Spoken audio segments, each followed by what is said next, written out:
we can make water soluble calcium. We can combine coral sand or crushed seashells or crushed eggshells that have been roasted and crushed.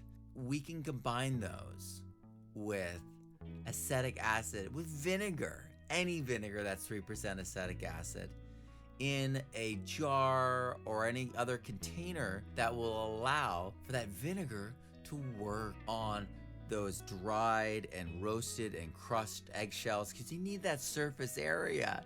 Or that coral sand, it's gonna release CO2, and you're gonna leave it there 7 to 10 days, or until it stops bubbling.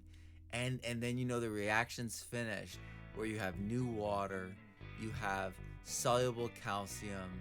The dried eggshells can be a soil amendment. You can add it right into the garden. They'll break down so much faster. In normal compost heaps, the eggshells last for years. So this is the way to actually use them. And now you can be spraying it on your plants as a foliar spray. You're gonna want to be careful with watering it into the soil, because remember, calcium will combine with things, lock things up, might send the calcium to magnesium ratios off. Unless that's what's needed, don't get me wrong, you gotta do what you gotta do for your context.